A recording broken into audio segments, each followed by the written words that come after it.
Hello everyone, this is Indra Vikram. Welcome to Magnet Brains. आज की video में चैप्टर 8 के एनसीईआरटी सॉल्यूशंस की सीरीज को हम आगे बढ़ा रहे हैं। तो पिछले कुछ वीडियोस जो हैं उनमें हमने डिस्कशन करा था शॉर्ट आंसर्स का, उसके बाद हमने वेरी शॉर्ट आंसर्स भी करे हैं, ठीक है। और अभी शॉर्ट आंसर्स जो है वो कंटिन्यू हो रहे हैं यहाँ पे।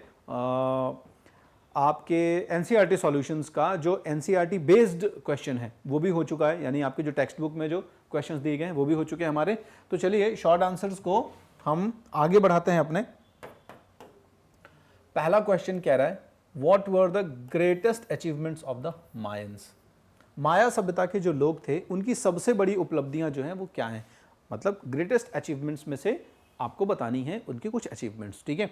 तो माया, एज़टेक्स, इंकास, अरावाक्स, ये कुछ ऐसे लोग हैं जिनके नाम, जिनके सिविलाइजेशन के नाम आपने बहुत अच्छे से सुन रखे हैं पिछले वीडियोस में। इनकी लोकेशन, इनके कल्चर, इनके पॉलिटिकल सिस्टम, इनकी इकोनॉमी, सब के बारे में हमने बहुत अच्छे से पढ़ रखा है।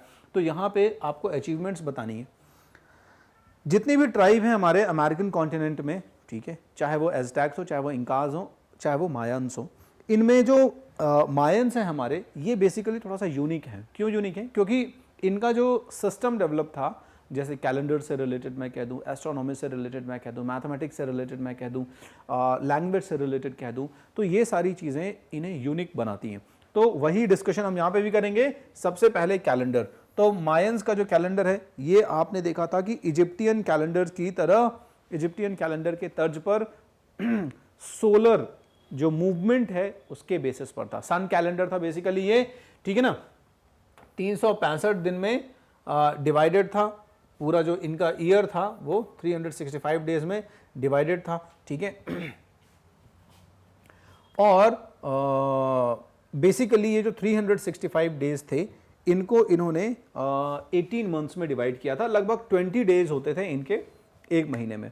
तो कुल मिला के देखोगे तो कुछ पैटर्न वही है, बस इनके जो डे का ड्यूरेशन है आई थिंक वो इलोंगेट हो जाता है। थोड़ा सा इलोंगेट होने की वजह से क्या हो रहा है कि आप देख रहे हैं यहाँ पर इनका जो मंथ है वो, उसमें जो डेज हैं वो रिड्यूस हो जा रहे हैं। रिड्यूस का मतलब है कि नंबर से रिड्यूस हो रहे हैं, बट डे का जो लेंथ है वो इलोंगेट हो रहा है थोड़ा सा। क्लियर है? तभी तो वो जाके 18 महीनों में ख़त्म हो रहा है। 365 दिन जो बाकी सन कैलेंडर्स में, इजिप्टियन कैलेंडर्स में और आज के आपके ग्रेगोरियन कैलेंडर्स में 12 महीनों में ख़त्म होते हैं, वो यहाँ पर यही 365 दिन 18 महीनों में ख़त्म होते हैं, ठीक है। और एक महीना जो होता है वो लगभग 20 दिन के आसपास होता है। क्लियर है? चलो, अब इसमें ये होता था कि बाकी जो बचे दिन होते थे, लगभग इसके हिसाब से आप चलोगे तो लगभग 360 के आसपास का आपको जो ओवरऑल एवरेज आएगा वो 360 के आसपास का आएगा, ठीक है।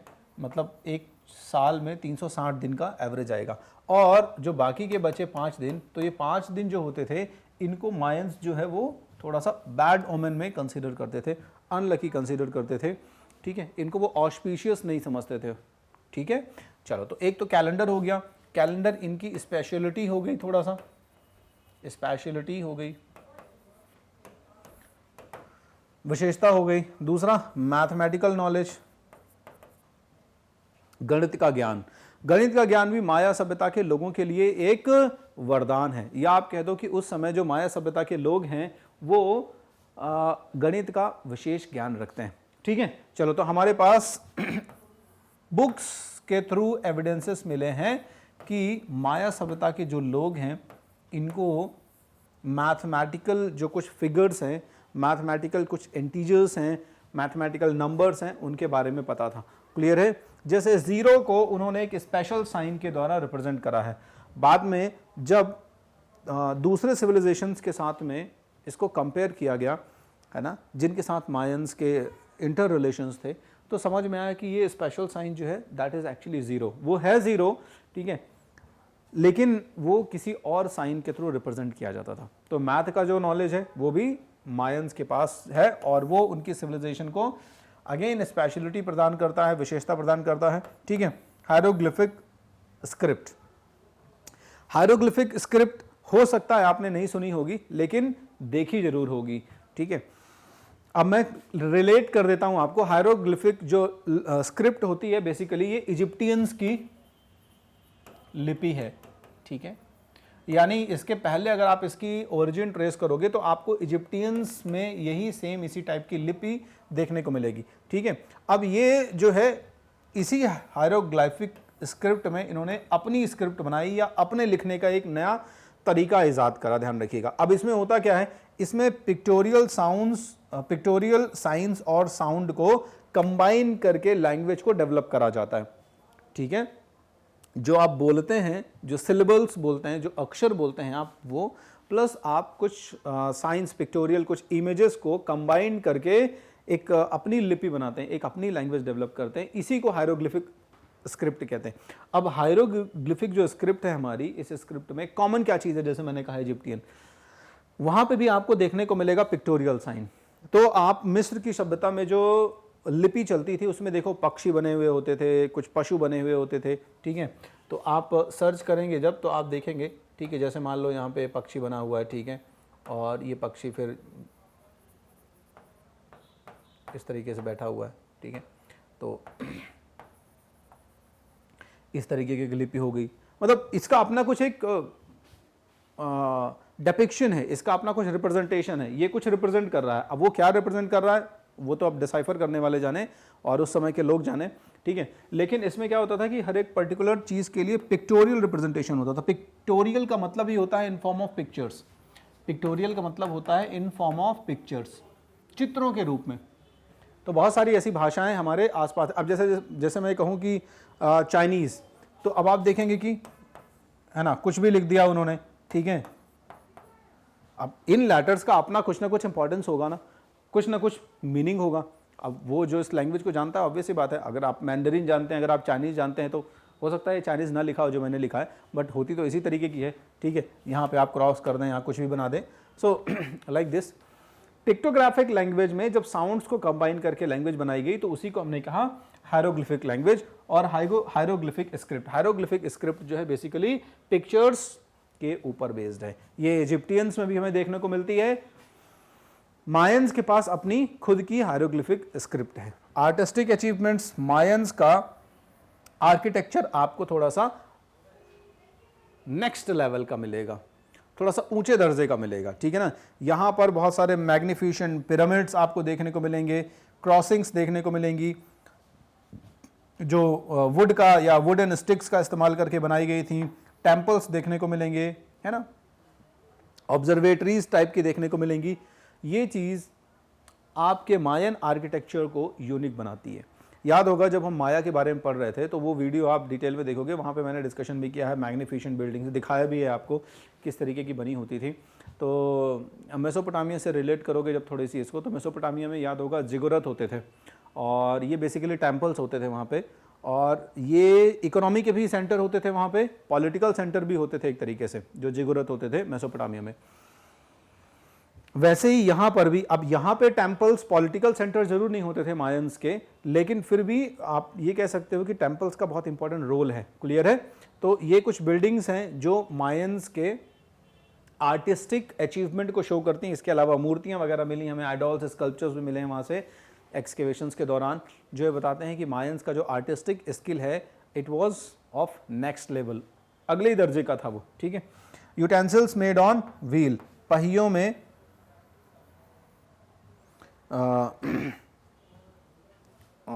सॉरी जो पहिए होते थे, हाँ, उन पहियों का इस्तेमाल करके आप यूटेंसिल्स, बर्तन वगैरह बनाते हैं ना, पॉटर्स व्हील आप कह दो उसको चाहो तो, ज़्यादा कॉमन टर्म हो जाता है। तो पॉटर्स व्हील का इस्तेमाल करके, हम कुम्हार का चाक हिंदी में कहते हैं उसको, है ना, उसका इस्तेमाल करके आप घुमा के पहिए को आप क्या नाम है, बर्तन बनाते हैं, यूटेंसिल्स बनाते हैं। यूटेंसिल का मतलब हो गया बर्तन। सो बेसिकली जो यूटेंसिल्स हो गए या बर्तन बनाने की जो कला हो गई, ये हमारे ह्यूमन सिविलाइजेशन में since the beginning, since the human evolution, जो आपने पहला चैप्टर पढ़ा था, ये एक रेवोल्यूशन मानी गई है, ध्यान रखिएगा। ठीक है ना, और जो भी सभ्यता बर्तन बनाएगी या जो भी सभ्यता व्हील्स का इस्तेमाल करेगी, पॉटर व्हील का इस्तेमाल करेगी, ध्यान रखिएगा, वो सभ्यता अपने आप में थोड़ी सी कंपैरेटिवली एडवांस मानी जाती थी। एडवांस इसलिए मानी जाती थी क्योंकि बर्तन का इस्तेमाल करें मतलब आप एग्रेरियन इकोनॉमी से थोड़ा सा आगे बढ़ चुके होते हैं, या आप ये मान के चलिए कि बर्तन का इस्तेमाल तब आप करेंगे ना जब आपके पास कुछ ना कुछ प्रोड्यूस होने शुरू हो जाएंगी चीज़ें, मतलब आप एक एग्रीकल्चरल इकोनॉमी की तरफ आगे बढ़ चुके हो, एग्रीकल्चरल इकोनॉमी के सरप्लस की तरफ आगे बढ़ चुके हो, ठीक है, तब आप इस पॉटर व्हील की तरफ आगे बढ़ोगे। तो यहाँ पर ये इंडिकेशन हमें देखने को मिलता है। इंडिकेशन क्या है? ये चीज़ हमें अवेलेबल हुई है, ये चीज़ हमने वहाँ पर एक्सकेवेट करी है, हमें प्राप्त हुई है, और इससे पता चलता है कि माया सभ्यता के जो लोग हैं वो एडवांस है। तो ये सारी चीज़ें जो है वो माया सभ्यता के अचीवमेंट्स को शो करती हैं जो आपने देखी है अभी। Ghana is called the land of gold, why? चलो, तो अब बहुत अच्छे से आपने इन सब के बारे में पढ़ा है, ठीक है ना। यहाँ पर घाना जो है हमारा, ठीक है, घाना का नाम आप सब लोगों ने सुना हुआ है, ठीक है ना। अफ्रीका, तो अफ्रीका जब आप जाएंगे तो अफ्रीका में आपको नाइजर रिवर मिलेगी, ठीक है, इसी के आसपास देश भी है नाइजीरिया, ठीक है।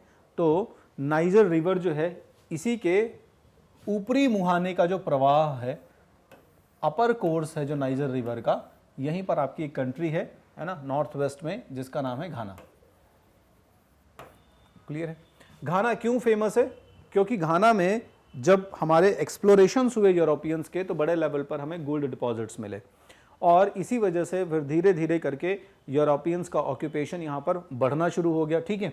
चलो, so Ghana captured and controlled some areas of gold deposits in 18th century. 18वीं शताब्दी में यहाँ पर सोने के रिजर्व्स मिले, सोने की डिपॉजिट्स मिली हमें यहाँ पर, और उसके बाद जो है ये एरिया जो है वो ट्रेड का इंपॉर्टेंट सेंटर बन के उभरेगा, क्योंकि 18th century, 16th century, 17th century, या मैं कहूँ जो 17th सेंचुरी है और 16th सेंचुरी, इसी के आसपास यूरोपियंस गोल्ड के एक्सप्लोरेशन के लिए दुनिया भर में घूम रहे थे। अब जब यहाँ पर गोल्ड के डिपॉजिट्स मिल गए तो ये एक इंपॉर्टेंट ट्रेडिंग सेंटर के तौर पर उभर के आ जाएगा, ठीक है, यहाँ महत्वपूर्ण व्यापारी केंद्र स्थापित हो जाएगा।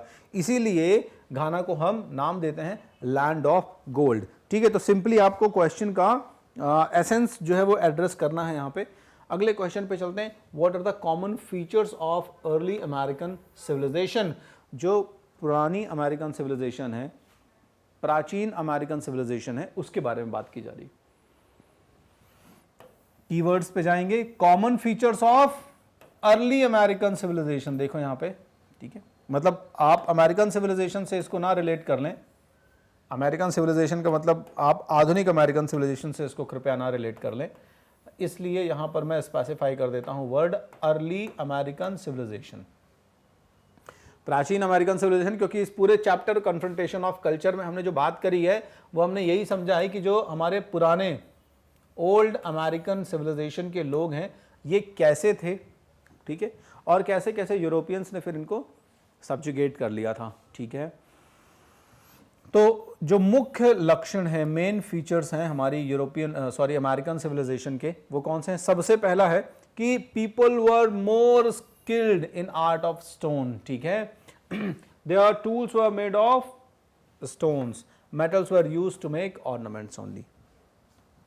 ज्यादातर अर्ली सिविलाइजेशन में, अर्ली अमेरिकन सिविलाइजेशन में जो ट्राइब्स रह रही हैं, इन्होंने टूल्स का इस्तेमाल किया है। इसका मतलब ये नहीं कि ये स्टोन एज को बिलोंग करते हैं, ध्यान रखिएगा, doesn't mean they belongs to stone as,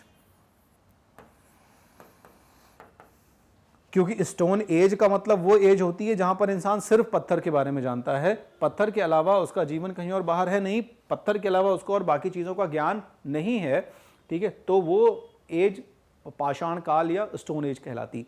यहां पर ये स्टोन एज को बिलोंग नहीं कर रहे हैं, ध्यान रखना। ये बेसिकली हैं काफी बाद की एज के, लेकिन इनके ज्यादातर जो इक्विपमेंट्स हैं, ज्यादातर जो चाहे वो वेपन्स हों या बाकी के जो इक्विपमेंट्स बनाते हैं, ये लोग वो स्टोन से बनाते थे। क्लियर है? तो पत्थर को प्रोसेस करके, ठीक है, उसको परिष्कृत करके उससे अलग अलग तरीके की चीजें बनाना, चाहे वो स्कल्पचर हो, चाहे वो यूटेंसिल्स हों, ठीक है, चाहे वो कोई और चीज़ें हों, ये हमारे अमेरिकन सिविलाइजेशन के लोगों को आता है। गोल्ड और बाकी मेटल्स का भी यूज़ हमने यहाँ पे देखा है, लेकिन वो गोल्ड और बाकी दूसरी जो मेटल्स हैं, they were used as ornaments, ठीक है, एज एन ऑर्नामेंट्स, यानी कि आभूषणों के तौर पर, पहनने के तौर पर उनका इस्तेमाल होता था। ठीक है, तो मेटल का इस्तेमाल मिल रहा है हमें, ऐसा नहीं कि मेटल का इस्तेमाल मिल नहीं रहा, लेकिन वो मेटल जो है वो ज़्यादातर ऑर्नामेंटल पर्पस के लिए है। उसका डे टू डे लाइफ में, लाइफ को सस्टेन करने के लिए कोई बहुत ज़्यादा यूज़ नहीं कि आप देखोगे कि बर्तन बन रहे हों, या आप देखो कि कुछ ऐसे ऑब्जेक्ट्स बन रहे हों जिनका मूवमेंट करने में गाड़ियाँ, पहिए, इस तरीके से बर्तन, इस तरीके से। ठीक है, ऐसा नहीं मिलेगा। Agriculture was their main profession. कृषि देखने को मिलती है, कृषि करने के लिए इन्होंने नए नए जो टेक्निक्स हैं वो तक ईजाद कर रखी हैं। ठीक है ना, जैसे रिक्लेमेशन की टेक्निक्स जो है उसका इस्तेमाल किया इन लोगों ने। ठीक है, झील को पाट कर जो है उसमें मिट्टी के सहारे, रीड प्लांट्स के सहारे उसको उसका एरिया जो है, पानी का एरिया उसको कवर कर लेना, उसको लैंड पोर्शन के थ्रू कवर कर लेना और उसमें एग्रीकल्चर की एक्टिविटीज़ करना। ठीक है, श्रमपास, तो वो चीज़ भी यहाँ पे हमें देखने को मिली। मतलब एग्रीकल्चर सफिशिएंट अमाउंट में होता था। कॉर्न वगैरह का प्रोडक्शन जो है वो आपको देखने को मिला है। कॉर्न प्रोडक्शन तो कहीं ना कहीं रिलीजियस एस्पेक्ट से भी जुड़ा हुआ था हमारे इन ट्राइबल्स के, है ना। अगले पॉइंट पे चलें। The people of early American civilization were not familiar with cattle rearing. Agriculture तो मिला, लेकिन आपको यहाँ पर कैटल रियरिंग के ज़्यादा एविडेंसेस नहीं मिले। ठीक है, नहीं मिले। इसका अर्थ क्या हुआ? इसका अर्थ ये हुआ कि पशुपालन से संबंधित ज्ञान हमारी अमेरिकन सिविलाइजेशन की जो ट्राइब्स हैं इनको या तो कम था, या फिर उस क्षेत्र विशेष के हिसाब से इन्होंने ज़्यादा उनको यूटिलाइज नहीं किया है। ठीक है, अब जैसे मान लो एंडियन एरिया जो है, एंडीज पर्वत का इलाका हो गया, वो पर्वतीय इलाका था तो शायद उनको लगा होगा कि यहाँ पे ज़्यादा फिजिबल नहीं रहा होगा। ऐसा नहीं था कि पशु नहीं थे इस क्षेत्र में, लेकिन वो फिर भी ऐसे मिल्चिंग एनिमल या कुछ ऐसे एनिमल्स जो आपको दूसरी सिविलाइजेशन में देखने को मिलेंगे, उनका यहाँ पे जिक्र नहीं मिलता है। ठीक है, utensils, weaving etc. were made by the people of this civilization। बहुत सारी बेसिक एक्टिविटीज़ हैं। ठीक है, जैसे बर्तन बनाना हो गया, है ना, बुनाई वगैरह हो गया। ठीक है, कपड़े वगैरह बना के पहनना। ठीक है, तो वो भी बेसिकली जो भी इनिशियल लेवल के हैं, तो वो आपको यहाँ पर देखने को मिल रहा है। मतलब कुल मिला के कुछ ऐसे कॉमन फीचर्स हैं जो जितनी भी सिविलाइजेशन आपने पढ़ी हैं, चाहे आप एज़टेक्स की बात कर लो, चाहे आप इंकास की बात कर लो, चाहे आप अरावाक्स की बात कर लो, ठीक है, चाहे आप मायन सिविलाइजेशन के लोगों की बात कर लो, तो जितने भी आपने यहाँ पर सिविलाइजेशंस पढ़े हैं, इन सिविलाइजेशन में आपको ये कुछ चीज़ें कॉमन देखने को मिल रही हैं। ठीक है, तो ये कॉमन फीचर हो गए हमारे अमेरिकन सिविलाइजेशन के ट्राइबल्स की। आगे बढ़ते हैं। Africa was called the dark continent. अपने एक वीडियो में मैंने ये चीज मेंशन करी है, शायद जब वो लास्ट वाला वीडियो है आपका, स्लेव ट्रेड की बात कर रहा हूं जब मैं, तो स्लेव ट्रेड जो कॉन्क्वेस्ट और कॉलोनीज और स्लेव ट्रेड, ये वाला जो वीडियो है, लास्ट वीडियो इस चैप्टर का, उसमें मैंने आपसे ये बात करी है कि अफ्रीका को डार्क कॉन्टिनेंट कहा जाता है। क्यों कहा जाता है अफ्रीका को डार्क कॉन्टिनेंट? ठीक है, तो देखो डार्क कॉन्टिनेंट जब नाम है, मतलब अंध महाद्वीप कहते हैं आप इसको। मतलब इसका नहीं है, ये नहीं है कि आंखें नहीं है यहाँ पे लोगों के पास। ठीक है ना, अंध महाद्वीप का मतलब ये है कि यार देखो, एक समय था जब अफ्रीका के लोगों के पास चीज़ें बहुत सारी थी, रिसोर्सेज सब कुछ अवेलेबल थे, लेकिन वो इन रिसोर्सेज के प्रति भी अनअवेयर थे और उनके पास सफिशिएंट रिसोर्सेज, टेक्नोलॉजी, मतलब अभी अब रिसोर्स, दूसरे रिसोर्स शब्द कहने का मतलब है कि सफिशिएंट टेक्नोलॉजी नहीं थी जिससे वो चीज़ों को हार्नेस कर सकें। ठीक है, यूटिलाइज कर सकें। तो क्यों कहा जाता था मिडिवल पीरियड में अफ्रीका को dark continent? Even dark continent, medieval का जो टर्म है वो उसके साथ मॉडर्न में भी कई सालों तक चिपका रहेगा।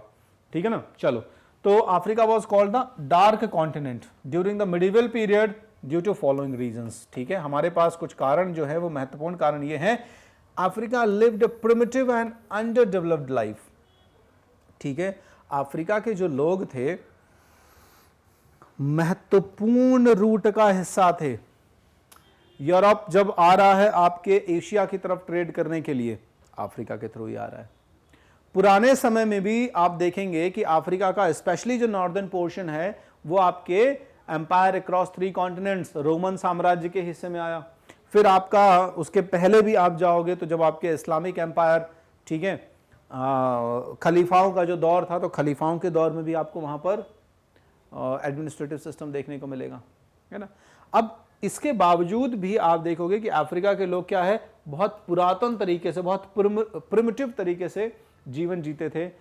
रिसोर्सेस के बावजूद भी क्या है, अंडर डेवलप्ड था पूरा वो रीजन। वहां पर बहुत ही एब्जेक्ट पॉवर्टी थी, गरीबी थी, ट्राइबल कल्चर था, बहुत ज्यादा नेचर के क्लोज रहते थे। मतलब मनुष्य जो है वो जानता था कि ठीक है हम हैं, हमारा एग्जिस्टेंस है, लेकिन वो अपने चारों तरफ जो अवेलेबल रिसोर्सेस है उनको अपनी बुद्धि लगा के जो है वो क्या कहोगे, यूटिलाइज नहीं कर पाया, हार्नेस नहीं कर पाया, जिसकी वजह से उसका जो जीवन है वो मिडिवियल टाइम तक, इवन उसके बाद भी कई सालों तक, है ना। आज भी आप देखेंगे कि अब तो फिर भी कुछ देश, कुछ कंट्रीज ऐसी हैं with in America, with in Africa, जो ठीक है डेवलपमेंट में चली गई हैं, डेवलपमेंट की तरफ आगे बढ़ रही हैं, फिर भी उसके बावजूद भी छोटे छोटे अभी बहुत सारे ऐसे हैं जो आपस में लड़े पड़े हैं, ठीक है। सोमालिया हो गया, माली हो गया, ठीक है, तमाम ऐसे छोटे छोटे कंट्रीज़ हैं जहाँ पर आप देखेंगे कि अभी भी कॉन्फ्लिक्ट्स चलते रहते हैं ना। तंजानिया में अभी चल रहा है, एथियोपिया में अभी चल रहा है,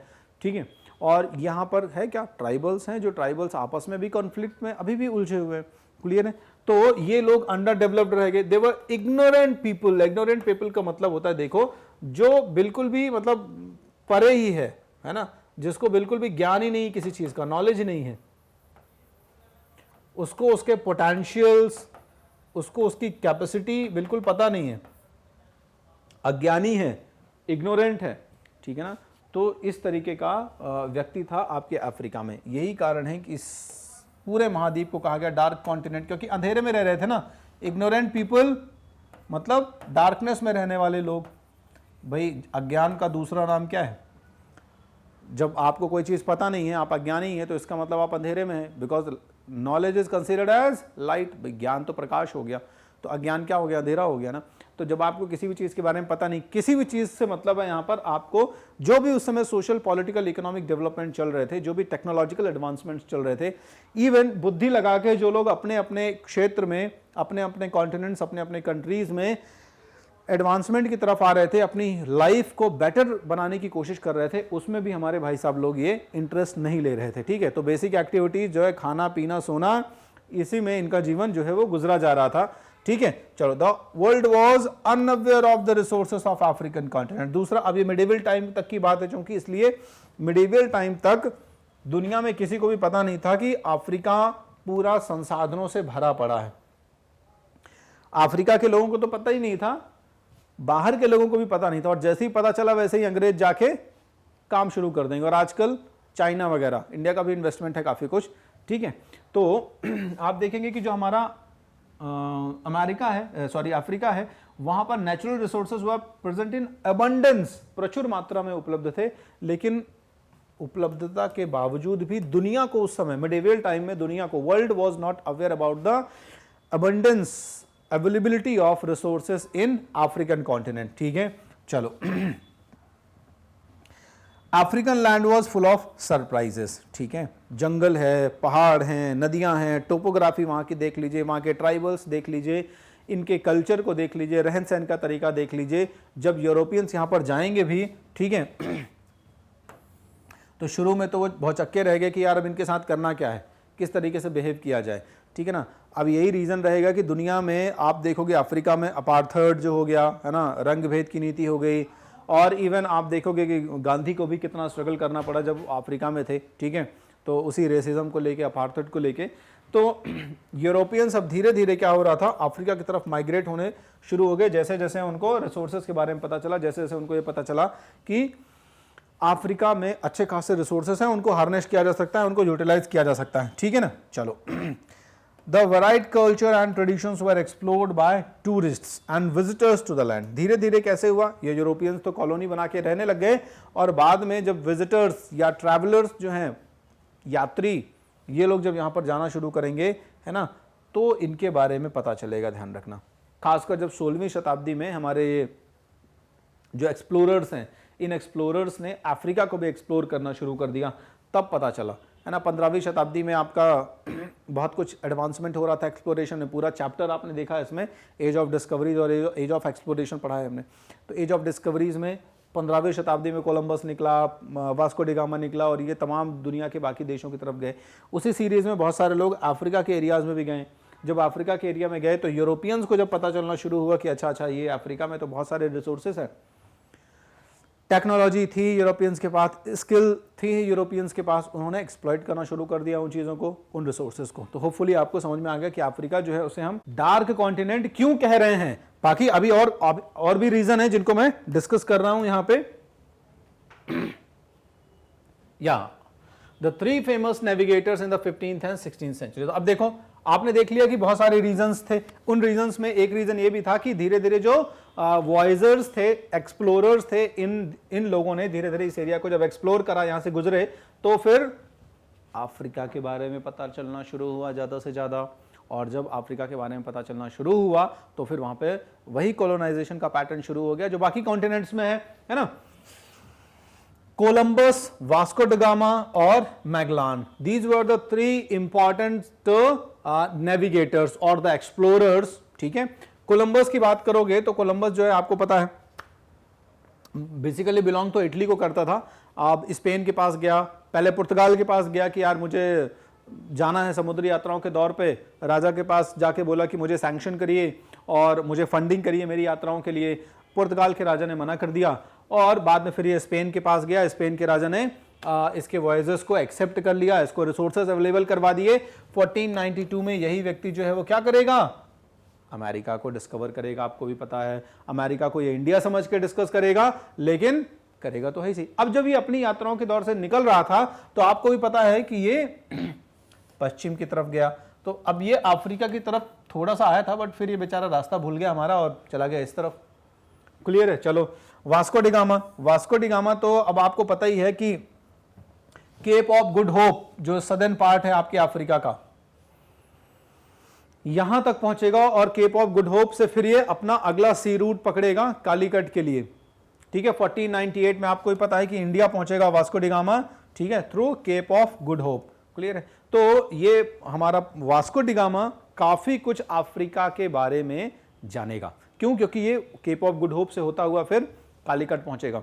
तो एटलीस्ट अफ्रीका को एक्सप्लोर करा इन लोगों ने। ठीक है, अब तक अफ्रीका के बारे में पता चल चुका। अब इसके बाद फिर आपका कौन है, Magellan was also a Portuguese navigator. ठीक है, इसने बाकायदा फिलिपीन आइलैंड वगैरह या सदर्न अमेरिका का जो हिस्सा है इसको डिस्कवर करा। सदर्न अमेरिका तो छोड़ दो, सदर्न अमेरिका तो पहले भी थोड़ा सा पता चल चुका है। फिलिपीन आइलैंड वगैरह का जो एरिया है उसको मेनली मैगलान ने डिस्कवर करा। तो ये होके कहां से निकले, ये सारे लोग होके निकले यहीं से, इसी एरिया से होके निकले। ठीक है, और इस तरीके से करके अफ्रीका के बारे में और ज्ञान होता चला गया यूरोपियंस को। तो डार्क कॉन्टिनेंट क्यों कहते हैं? डार्क कॉन्टिनेंट इसीलिए कहते हैं क्योंकि सब कुछ होते हुए बिकॉज ऑफ देयर इग्नोरेंस, अज्ञानता के चलते अपने ही महाद्वीप को वो ना तो आगे पहुंचा पाए ना खुद आगे पहुंच पाए।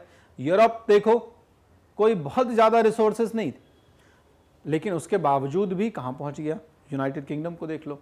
तो ये थोड़ा सा खुद की इंक्विजिटिवनेस भी है, उसकी वजह से है ना, यूरोपियंस में ये देखने को मिल रही है आपको। चलो, question 6, discuss the real motivating factors behind the voyages of discovery. Age of discovery, age of exploration जो चल रहा है हमारा, ठीक है, समुद्री यात्राओं का जो खोज या नए क्षेत्रों को एक्सप्लोर करने का जो हमारा दौर चल रहा है, इस एक्सप्लोरेशन के दौर में कौन से ऐसे मोटिवेटिंग फैक्टर थे जो सबसे इंपॉर्टेंट हैं? रियल मोटिवेटिंग फैक्टर की बात कर रहे हैं हम यहां पर। ठीक है, तो देखो, अगर आप बात करोगे वास्तविकता की कि ऐसे कौन से एक्चुअल रीजंस थे, रियल जो मोटिवेटिंग फैक्टर थे जिनकी वजह से हमारी सी वॉयजेस शुरू हुई या डिस्कवरीज का दौर शुरू हुआ, समुद्री यात्राओं का दौर शुरू हुआ, तो वो था सबसे पहले एक्चुअल में increase trade and earn money. देखो, सबसे पहले तो यही था, है ना, पैसा तो चाहिए ही था।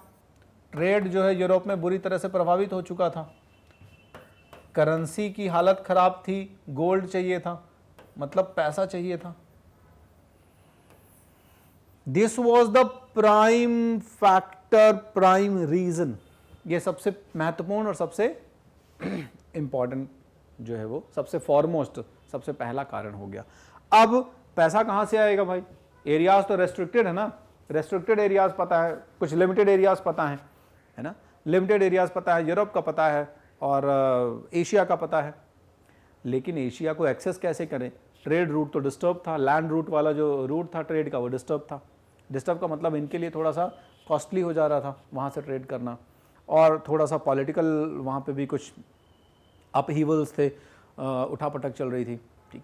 तो इसलिए इनको लगा कि यार एशिया से या इंडिया वगैरह से कैसे कांटेक्ट करें, ठीक है। तो जब इन चीज़ों की ज़रूरत थी व्यापार को बढ़ाने और ज़्यादा से ज़्यादा धन कमाने की, तो नए रीजन्स को डिस्कवर करो भाई, ठीक है। तो दूसरा रीजन बना इसका कि अब नए रीजन्स पे चलते हैं, नए नए क्षेत्रों को डिस्कवर करते हैं। उन नए क्षेत्रों को डिस्कवर करेंगे तो वहां पर हमारी ये जो रिक्वायरमेंट्स हैं फुलफिल होंगी, साथ साथ हम अपना वहां पर अगर पॉलिटिकल सेटलमेंट एस्टैब्लिश कर पाएंगे, तो अगर हम वहां पर पॉलिटिकल सेटलमेंट एस्टैब्लिश कर पाएंगे तो फिर हमारे लिए क्या होगा? हमारे लिए वहां पर एक permanent source of revenue generate होगा, permanent source of raw material supply generate होगा, और हमारे ट्रेड को एक स्टेबिलिटी मिलेगी, परमानेंट आप कहें बैलेंस मिल जाएगा, स्टेबिलिटी मिल जाएगी। चलो, और इसके अलावा इन दो कारणों के बाद तीसरा कारण जो है महत्वपूर्ण वो ये था कि हमारे जो पोप वगैरह हैं, है ना, पोप क्लर्जी, इनकी आदत खराब वाली गई नहीं थी। अभी नए नए क्षेत्रों में अपनी क्रिश्चियनिटी का प्रचार प्रसार करना चाह रहे थे, इसलिए इन्होंने क्या किया कि यार ऐसा है कि जो नए नए क्षेत्र हैं उनको ढूंढो ताकि वहाँ पर जाएं और बताएं कि जीसस क्राइस्ट बहुत महान है। तो इसमें कोई दो राय नहीं कि जीसस क्राइस्ट महान है, बिल्कुल, है ना। He was the sun of God, है ना, ईश्वर के पुत्र हैं जीसस क्राइस्ट। बट हमारे जो फैलाने वाले लोग हैं they were not son of God, है ना। तो मतलब कहने का कि आपने देखा यूरोप में कैसी हालत थी इसी क्रिश्चियनिटी की वजह से, है ना। वो तो अगर कोपरनिकस, गैलीलियो, न्यूटन जैसे महान साइंटिस्ट नहीं आते तो ये आज भी पृथ्वी को चपटी ही रखते, है ना, और पृथ्वी को केंद्र में रखते, सूरज घूम रहा होता पृथ्वी के चारों तरफ, ठीक है। तो यही ज्ञान ये दुनिया भर में भी फैला देते आगे जाके। तो धन्य हो उन वैज्ञानिकों का, है ना। आगे बढ़ते हैं। What was the importance of iron in the growth of African civilisation?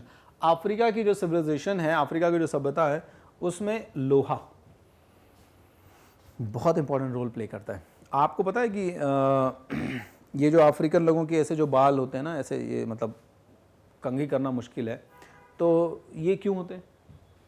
इसके पीछे भी रीज़न है। उनके जो फूड स्टफ़ हैं उसमें आयरन की बहुत ज़्यादा अधिकता होती है। इसके अलावा उनके जो बर्तन वगैरह पुराने टाइम पे इस्तेमाल होते थे वो ज़्यादातर आयरन के बने होते थे, और इससे जब वो भोजन करते थे तो उसमें जो आयरन कंटेंट होता था वो ज़्यादा से ज़्यादा उनकी बॉडी में जाता था, जिसकी वजह से, है ना, वो लोहे की तरह थोड़ा सा दिखते भी है, मजबूत टाइप के। चलो, so what was the importance of iron in the growth of African civilization? Africa की सभ्यता में लोहा, आयरन का क्या इंपॉर्टेंस है?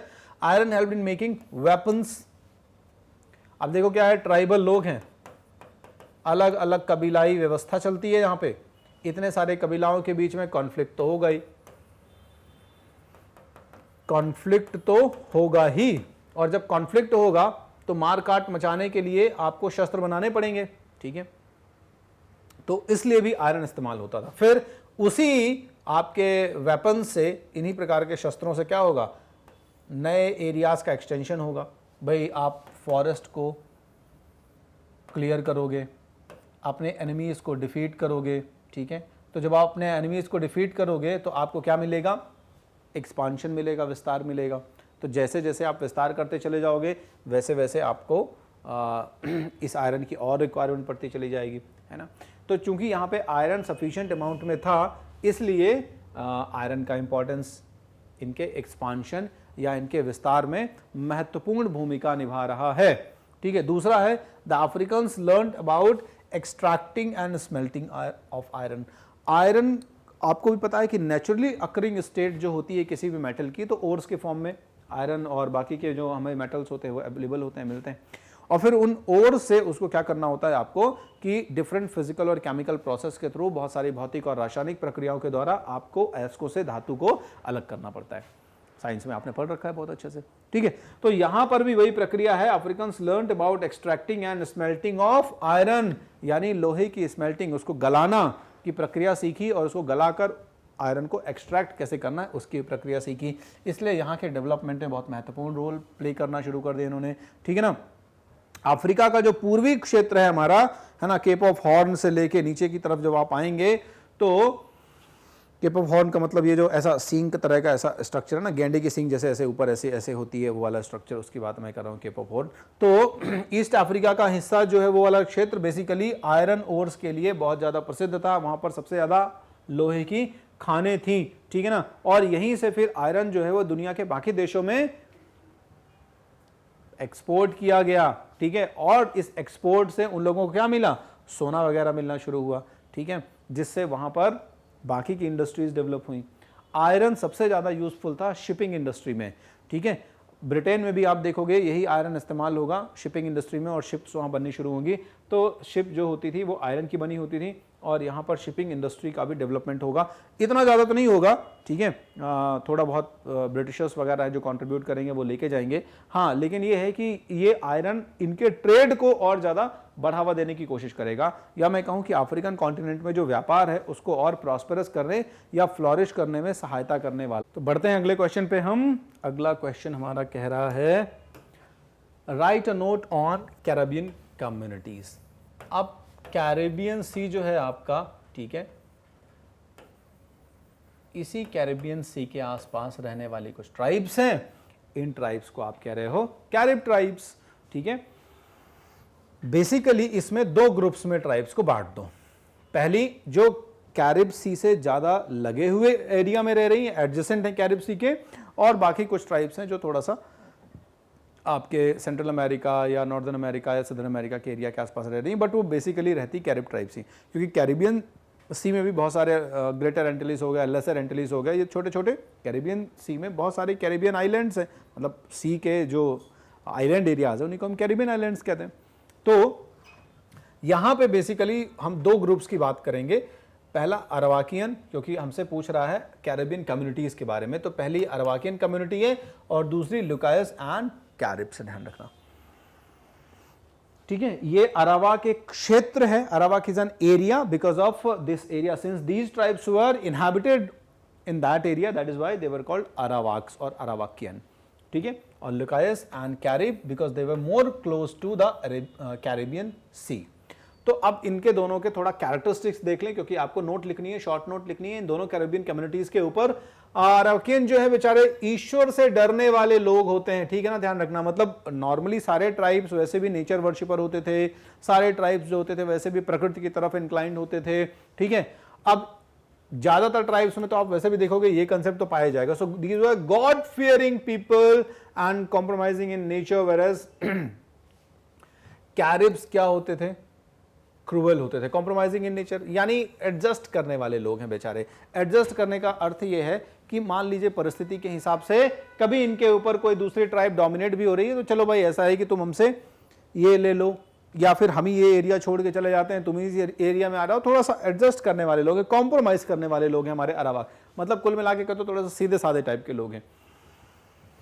उसके उल्टा ये जो है बदमाश लोग हैं, कैरिब्स वर क्रूअल एंड फियर्स, ठीक है। ये लोग कैसे थे, थोड़ा सा मतलब फियर्स थे, थोड़ा सा एग्रेसिव थे, ठीक है, थोड़ा सा एग्रेशन था इनमें, इसलिए ये ज्यादा डरावने टाइप के लोग हैं। क्लियर है।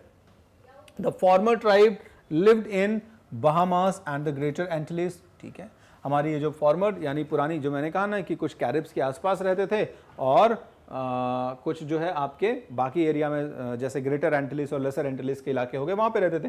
तो हमारी जो ये अरावाकियन ट्राइब है, they used to live in Bahamas, Greater Antilles, ठीक है। और उसके बाद फिर जब कॉन्फ्लिक्ट होते रहते थे तो उन कॉन्फ्लिक्ट की वजह से कई बार लोग शिफ्ट हो गए किधर, लेसर एंटिलीज की तरफ भी, ठीक है।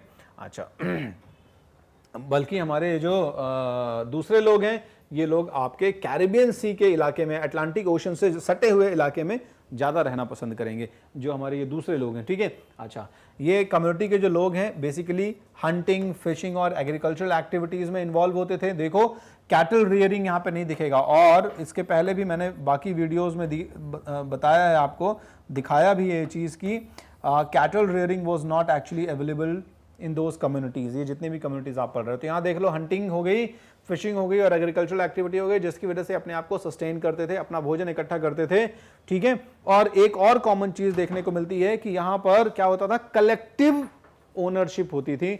कलेक्टिव ओनरशिप का मतलब हो गया कि हमारे जो ट्राइबल्स हैं वो फूड अपने अपने लिए नहीं ऑर्गेनाइज कर रहे, फूड अपने अपने लिए नहीं जो है वो इकट्ठा कर रहे हैं, ठीक है।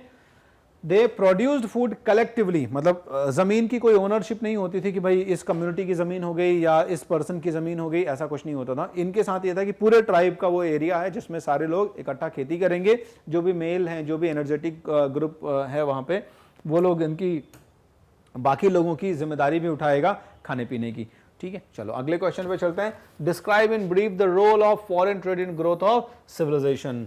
विभिन्न प्रकार की जो सभ्यताएं हैं, इन सभ्यताओं का जो ग्रोथ है, वृद्धि है, इसमें फॉरेन ट्रेड, विदेशी व्यापार का क्या का योगदान है, क्या रोल है, ये आपको बताना है, ठीक है। चलो फॉरेन ट्रेडर्स, ठीक है, foreign traders brought many factor with them. अपने साथ में ये जो विदेशी व्यापारी आए थे, ये अपने साथ बहुत सारे फैक्टर्स लेके आए थे, ठीक है। अच्छा, ये सारी चीजें धीरे धीरे मिल गई का मतलब उनमें समाहित होती चली गई, जो हमारी नई ट्राइब हैं उनके साथ में समाहित होती चली गई, ठीक है। जैसे ये क्षेत्र विशेष की बात करूं मैं, सुडानिक, हेमेटिक एंड अरेबियन एलिमेंट्स। अब ये क्या है, ये वो लोग हैं जो विदेशी व्यापारी हैं बेसिकली, है ना। ये किसी पर्टिकुलर उस क्षेत्र के व्यापारी नहीं है जिस क्षेत्र की हम बात कर रहे हैं यहाँ पे। तो जैसे जैसे ये लोग आए और इनका व्यापार बढ़ा, हमारे अमेरिकन और इन जो ट्राइबल लोग हैं इनसे, तो एक मिक्स्ड कल्चर डेवलप हुआ, एक नया कल्चर डेवलप हुआ, ठीक है, जिसकी अपनी खुद की आइडेंटिटी थी। ध्यान रखो, तो जहां जहां भी आप देखोगे, जैसे मान लो थोड़ी देर की बात करूं मैं, इंडिया की बात कर लेता हूं, ठीक है। तो आज इंडिया के कल्चर में आपको बहुत सारी ऐसी चीजें हैं जो यूरोपियन लोगों से आई हुई मिल जाएंगी, ठीक है। इन यूरोपियंस में ऐसा नहीं है कि सिर्फ ब्रिटेन की चीजें हैं आपके पास, ठीक है। आप देखोगे बहुत सारा आपको CH जो बहुत सारा फ्रेंच एक्सेंट हो गया, लैंग्वेज में कह दो, मतलब लैंग्वेज में बस में क्यों कहोगे, खान पान में कह दो, कई जगहों पे कह सकते हो आप, कई पर्टिकुलर प्लेसेस हैं आपके यहाँ जहाँ पर फ्रेंच आपको इम्पैक्ट मिल जाएगा, ठीक है। पोर्तुगीज कह लो, पूरा गोवा आप घूम के चले आओ। गोवा जो है हमारा, जो गोवा है, that is actually it has a lot of impact of the Portuguese people, है ना। पोर्तुगीज लोगों ने कितने सालों तक यहाँ पे रूल किया, तो ये आपको जो इम्पैक्ट देखने को मिलेगा, ये इम्पैक्ट आपको यहाँ पे एक मिक्स्ड कल्चर को डेवलप कर रहा है, क्लियर है। तो ये चीज़ होती थी, फॉरेन ट्रेडर्स जहाँ भी आते थे तो वो वहाँ की सभ्यताएं जो है, अभी हम भले यहाँ पे साउथ अमेरिका या नॉर्दर्न अमेरिका का जिक्र कर रहे हैं, आप इसको एक यूनिवर्सल टर्म में भी ले सकते हो। ज़रूरी नहीं कि आप सिर्फ साउथ अमेरिका, नॉर्थ अमेरिका का जिक्र करो। किसी भी सिविलाइजेशन में वहाँ के लोकल लोगों में जब विदेशी जो हमारे ट्रेडर्स हैं उनका इम्पैक्ट आया, उनका इन्फ्लुएंस आया, तो उस जगह पर आपको एक नया कल्चर देखने को मिला, ठीक है। The foreign traders influence the people, ठीक है। अफ्रीका के लोगों को भी देखो आपने, अफ्रीका के लोग जो कि डार्क कॉन्टिनेंट में रहते थे, अफ्रीका के लोग जो अपने ही रिसोर्सेज के प्रति इग्नोरेंट थे, अफ्रीका के लोग जो कि अपने ट्राइबल कॉन्फ्लिक्ट में ही बिजी रहते थे, उनको धीरे धीरे इन लोगों ने, जो फॉरेन ट्रेडर्स हैं, इन लोगों ने, आप देखो अफ्रीका का जो डेवलपमेंट हुआ because of the foreign traders, तो वहाँ के सिविलाइजेशन की ग्रोथ में भी हमारे फॉरेन ट्रेडर्स ने बहुत कुछ हेल्प करी, ठीक है।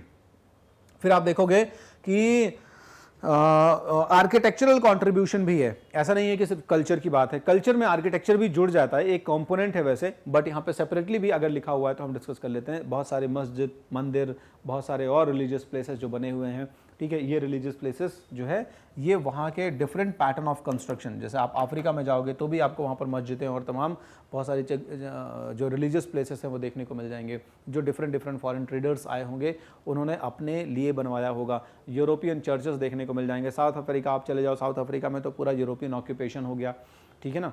अब वहाँ पर साउथ अफ्रीका में आपको काले के साथ गोरे लोग भी उतने ही इक्वालिटी में, मतलब ज़्यादा देखने को मिलेंगे, ठीक है, because of this foreign trade. तो फॉरेन ट्रेड की वजह से वहां पर धीरे धीरे क्या हुआ, ये कल्चरल शिफ्ट हो गया, क्लियर है। एक नई लैंग्वेज डेवलप हो रही है यहाँ पे, एक नई लैंग्वेज जो है जिसका नाम है Swahili. It was intermixture of Bantu and Arabic language. तो देखो अफ्रीका, एक अफ्रीका की लैंग्वेज है, एक इस्लामिक लैंग्वेज है, एक अराबिक लैंग्वेज है, एक बांटू, एक अफ्रीकन लैंग्वेज हो गई, ठीक है। इससे मिलके एक नई लैंग्वेज डेवलप होगी जिसका नाम है स्वाहिली। इस तरीके से तमाम, अब आप इवन हमारे डायलेक्ट में आप देखोगे कि आज के डेट में हम हिंदी में बात कर रहे हो या अंग्रेजी में बात कर रहे हो, आप देखेंगे कि, है ना, हमारी हिंदी और अंग्रेजी भी जो है ना, इंग्लिश का एक नया पैटर्न हिंदुस्तान में ही चल रहा है, वो इसके अलावा और कहीं नहीं चलेगा, और चलेगा भी क्यों, क्योंकि हिंदी तो हमारे यहाँ इस्तेमाल होती है ना। तो लैंग्वेज का भी एक कहीं ना कहीं ऐसा एक इम्पैक्ट पड़ जाता है कि जो फॉरेन ट्रेडर्स आते हैं, उन फॉरेन ट्रेडर्स से हमारी लैंग्वेज जो होती है वो प्रभावित हो जाती है।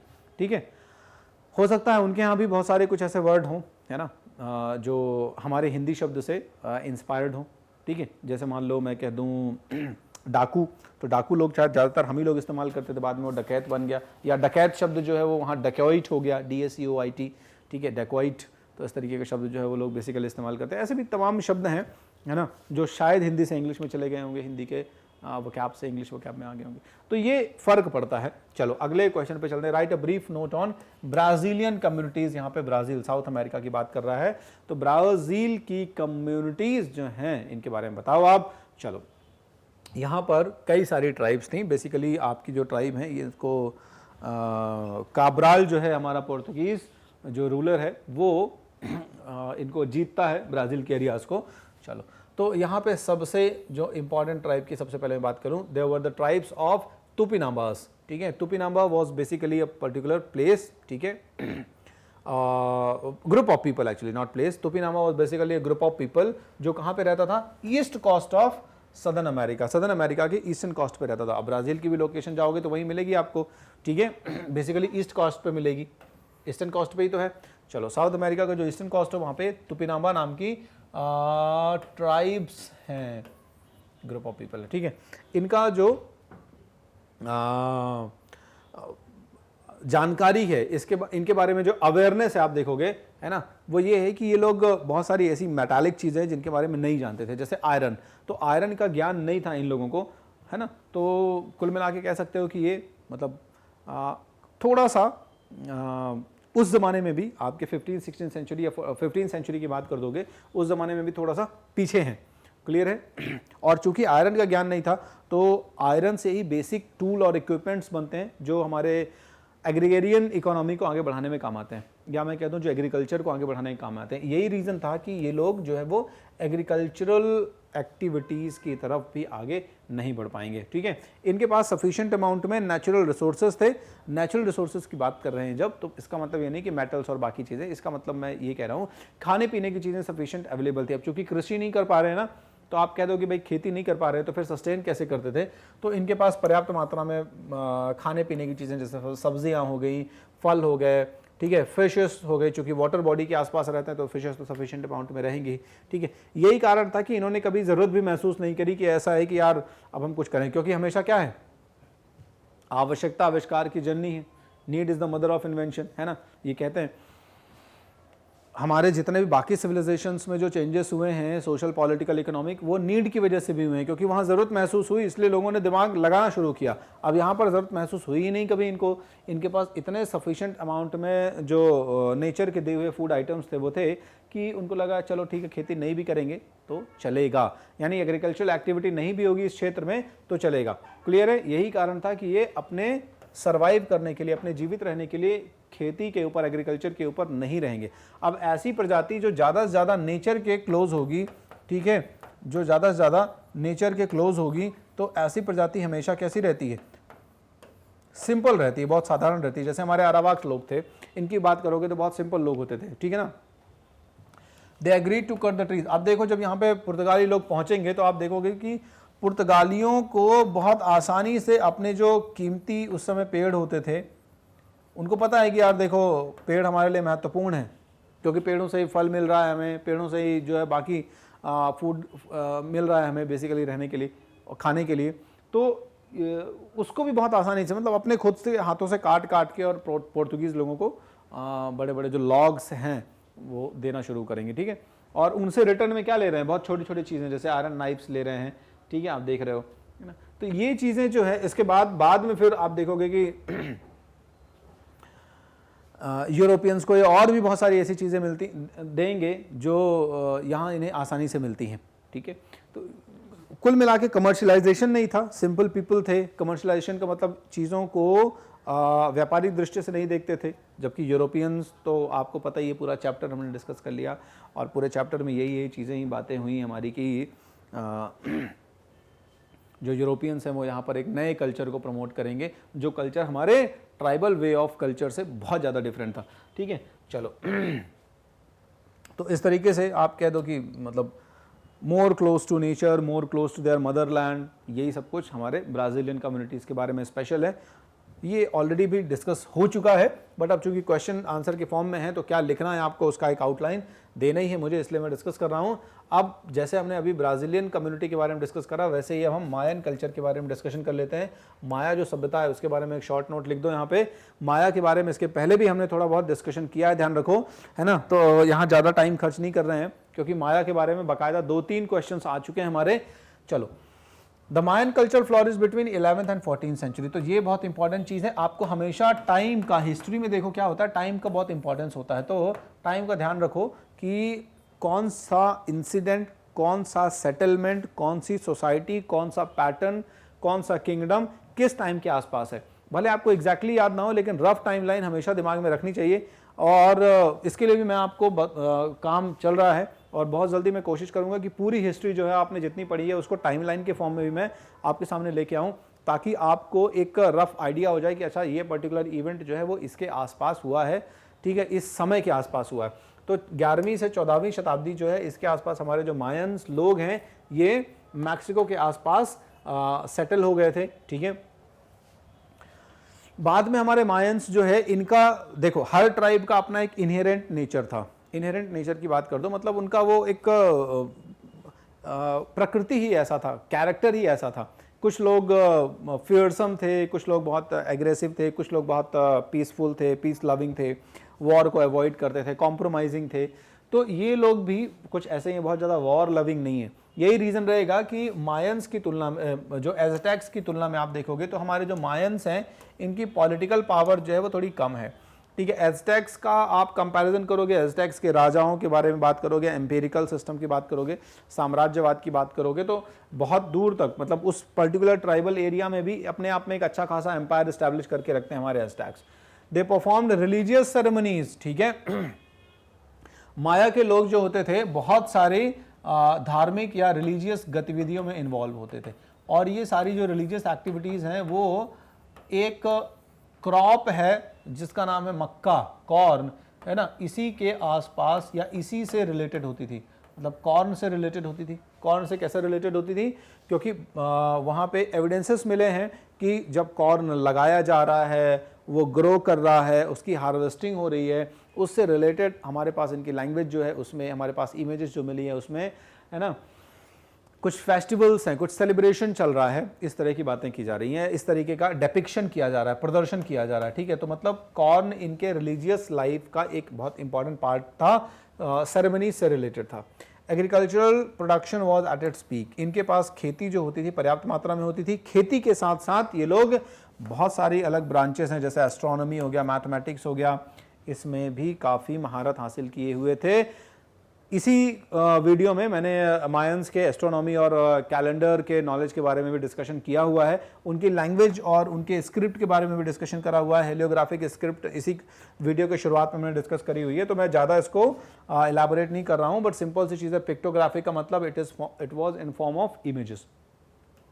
It was in form of images का मतलब चित्र के रूप में थी इनकी भाषा, और इसी के रूप में ये लिखते थे। ये बहुत कुछ सिमिलर है किसके, हमारे जो सिंधु घाटी सभ्यता के लोग हो गए, वो भी कुछ इसी तरह की भाषा का प्रयोग करते थे, पिक्टोग्राफिक टाइप की। अगले क्वेश्चन पे बढ़े। Discuss in brief the early people and geographical features of America. America के जो पुराने लोग हैं और वहाँ का जो भौगोलिक लक्षण है, ज्योग्राफिकल फीचर है, उसके बारे में बात करते हैं। चलो तो काफ़ी लंबे समय से नॉर्थ और साउथ अमेरिका में लोग रहते थे, ध्यान रखना, क्लियर है। नॉर्थ और साउथ अमेरिका का मतलब अटलांटिक ओशन से सटे हुए जितने भी आइलैंड्स हो गए, अटलांटिक ओशन, नॉर्थ अटलांटिक और सदर्न अटलांटिक का जो पोर्शन हो गया, इसको आप जो कह रहे हो आगे जाके अमेरिका और बाकी एरिया, मैक्सिको और छोटे छोटे देश सदर्न अमेरिका में जो डेवलप हो रहे हैं, तो इन छोटे छोटे आइलैंड्स में और बड़ी मेन लैंड मुख्य भूमि में भी बहुत सारे लोग यहाँ पे पहले से रहते थे, काफ़ी लंबे समय से, भले उनका ज्ञान नहीं था, ध्यान रखना, ठीक है ना। Asian people and the people of South Sea island also inhabited there, ध्यान रखिएगा, है ना। मतलब यहाँ पर ऐसा कहा जाता है कि जब यूरोपियंस का कांटेक्ट नहीं हुआ इनसे, तो उसके पहले भी एशिया से कई लोग आके यहाँ पे आके रचे बसे थे, ठीक है। सदर्न अमेरिका के लोग में भी यहाँ बहुत सारे ऐसे लोग हैं जो बेसिकली भले उस एरिया के ना हो लेकिन रहते थे आके। और ऑस्ट्रेलिया के आसपास के लोग भी जो थे वो यहाँ पर आके रच बस गए थे, ठीक है। तो ये कुल मिला के सिचुएशन क्या बता रहा है आपको कि ये जो ज्योग्राफिकल सिचुएशन है, इस ज्योग्राफिकल सिचुएशन में भले यूरोपियंस को नहीं पता था इसके बारे में, हमारे अमेरिकन कॉन्टिनेंट के बारे में, लेकिन उसके पहले भी यहाँ पे लोग रहते थे। Mountainous areas, forest areas, river जो है वो सफिशिएंट अमाउंट में अवेलेबल थे, जो इनके इनहैबिटेशन के लिए सफिशिएंट रिसोर्सेस अवेलेबल करवाते थे, क्योंकि नदी के आसपास दुनिया की बाकी सिविलाइजेशंस जो है वो डेवलप हुई हैं। तो आप देख रहे हो कि यहाँ पे भी वही मिलेगा आपको, ठीक है। अमेरिका का नॉर्दर्न सदर्न बोथ पार्ट, ठीक है। सेंट्रल पार्ट को तो थोड़ा सा छोड़ दें, छोटे छोटे आइलैंड्स, लेकिन नॉर्दर्न और सदर्न की बात करो तो पूरा फॉरेस्ट से ढका हुआ इलाका था, माउंटेन रेंजेस हैं यहाँ पे, ठीक है। इन्हीं घने जंगलों से नदियां होकर बहती थी, जैसे अमेजन रिवर वगैरह हो गए, वो इसी एरिया से फ्लो होती थी, ठीक है। अब ये सब क्या है, ये उस क्षेत्र में रहने के लिए एक, उस जमाने में क्योंकि क्या होता था, नदियों से अगर आप ट्रेड करना चाहेंगे वो हो जाएगा, अगर आप ट्रेड एक्सप्लोर करेंगे, नदियों से कुछ नहीं तो कम से कम आपकी जो बेसिक एग्रीकल्चरल एक्टिविटीज़ हैं वो तो पूरी होंगी, इरिगेशन के लिए आपको सफिशिएंट रिसोर्सेज अवेलेबल हो जाएंगे, ठीक है। तो वो हो गया। इसके अलावा माउंटेनियस रेंज हो गए और फॉरेस्ट हो गए, जहाँ से आपको रहने के लिए टिम्बर और ये सब कुछ चीज़ें मिल जाएंगी। इसके अलावा आपको क्या नाम है, खाने पीने की चीज़ें मिल जाएंगी इसी फॉरेस्ट एरिया से। तो ये कुछ आप ज्योग्राफिकल फीचर भी देख लिया आपने, और कैसे अर्ली पीपल लोग यहाँ पे सेटल थे उसका डिस्क्रिप्शन देख लिया आपने। अगले क्वेश्चन की तरफ बढ़ेंगे। तो अगला क्वेश्चन जो है वो आपका क्या कह रहा है, in which period did Islam spread in Africa, ठीक है। अफ्रीका में इस्लाम धीरे धीरे जब स्प्रेड होगा तो उसके बारे में आपसे यहाँ पूछा जा रहा है, और इसका इन्फ्लुएंस पूछा जा रहा है कि अफ्रीकन कॉन्टिनेंट में जो हमारा इस्लाम है उसने क्या प्रभाव जमाया अपना, ठीक है ना। 7th सेंचुरी में तो देखो क्या है कि 8th सेंचुरी के ही आसपास, या 8th क्यों, हाँ लगभग 8th सेंचुरी के आसपास तो हमारा इस्लाम जो है वो स्प्रेड होना शुरू ही हुआ। और जैसे इस्लाम स्प्रेड होना शुरू हुआ तो लोकेशन देख लो आप, अरब। तो अरब की जब लोकेशन आप देखोगे तो वो अफ्रीका कोई बहुत दूर तो है नहीं। तो मोहम्मद के जाने के बाद हमारे जो रशिदुन खलीफा हैं, है ना, फिर अब्बासी हैं, फिर उमैया खलीफा हैं, तो इन लोगों ने एक्सपांशन शुरू किया, विस्तार शुरू किया, ठीक है। तो इस्लाम का विस्तार शुरू हुआ आपका 8 से 16वीं शताब्दी के बीच में। 16th सेंचुरी के आसपास इस्लाम का जो विस्तार था, it was at its peak, वो अपने चरमोत्कर्ष पर था, ध्यान रखिएगा, क्लियर है। तमाम दुनिया के बाकी हिस्से, बड़े बड़े हिस्से, यूरोप से लेके अमेरिका, यूरोप से लेके एशिया, उधर ईस्टर्न यूरोप का मेजॉरिटी ऑफ हिस्सा, इधर आपका इंडिया तक का हिस्सा हो गया, इधर साउथ में अफ्रीका वगैरह का हिस्सा हो गया, ये सब कुछ इस्लाम के इन्फ्लुएंस में आ चुका था, ठीक है ना। तो शुरुआत में क्या हुआ, शुरुआत में जो कोस्टल एरियाज हैं ईस्टर्न अफ्रीका के, यहाँ पर भी इस्लाम जो है वो फैला, ये शुरुआत की बात है।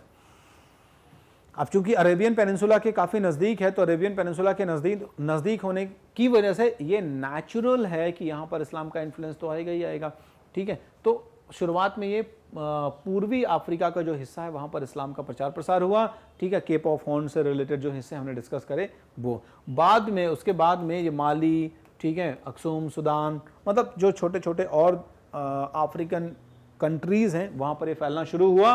और अफ्रीकन सिविलाइजेशन में आज भी आप देखोगे, उस समय तो था ही, उस समय तो शुरू हुआ, आज भी आप देखोगे तो अच्छा खासा इस्लाम का इम्पैक्ट है, ठीक है। Trade was the backbone of economy, ठीक है। तो देखो सबसे पहले इस इस्लाम की वजह से क्या फ़ायदा हुआ कि थोड़ा सा वहाँ के लोगों को ट्रेड में इंटरेस्ट आना शुरू हुआ, ठीक है। और मतलब ये अफ्रीकन और इस्लामिक कम्युनिटी के दोनों के लोगों के लिए बात हो रही है यहाँ पे, सिर्फ एक की बात नहीं हो रही है, ध्यान रखना, ठीक है।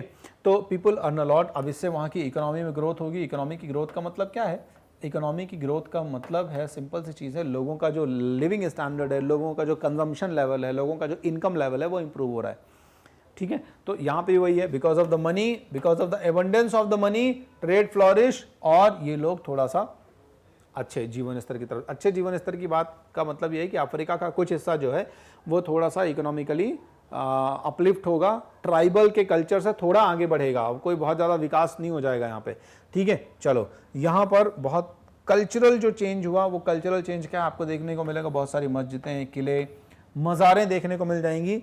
ये जिस आर्किटेक्चरल स्टाइल में बनी है वो आर्किटेक्चरल स्टाइल इस्लामिक आर्किटेक्चर है, क्लियर है। Due to the mixture of the Bantu and Arabic language. ये पहले भी हमने अभी थोड़ी देर पहले डिस्कशन किया था। तो बांटू और अरेबिक लैंग्वेज जो है इनके कॉम्बिनेशन से, ये अफ्रीकन लैंग्वेज मैंने अभी थोड़ी देर पहले आपको बताया है इसी वीडियो में। तो अरेबिक और बांटू जो लैंग्वेज हैं, अफ्रीकन और अरेबिक, इनसे नई लैंग्वेज डेवलप हुई जिसका नाम स्वाहिली लैंग्वेज पड़ा। ठीक है, अफ्रीकन स्टेट्स जो है वो इस्लामिक लर्निंग के सेंटर के तौर पर उभर के आए। तो देखो जहाँ जहाँ इस्लाम का प्रचार हुआ वहाँ पर एक चीज़ उस ज़माने में ज़रूर थी कि स्कॉलर्स विजिट करना शुरू कर देते थे और धीरे धीरे कंपैरिजन शुरू होता था पर्टिकुलर कम्युनिटीज़ का। अब अफ्रीका उतना ज़्यादा विकसित तो था नहीं उस ज़माने में, लेकिन फिर भी स्कॉलर्स का जो मूवमेंट है वो इस क्षेत्र में होना शुरू हो जाएगा, जिससे कम से कम इस्लामिक इम्पैक्ट जो है वो थोड़ा सा पड़ेगा। तो एटलीस्ट मेंटल लेवल थोड़ा सा, साइकोलॉजिकल लेवल थोड़ा सा इनका अपलिफ्ट होगा। तो कुछ हद तक पॉजिटिव कंट्रीब्यूशन होंगे इन टर्म्स ऑफ कल्चर। अगले क्वेश्चन में बढ़े। क्वेश्चन 14 क्या कह रहा है आपका, discuss in detail the Spanish policy towards the अरावाक।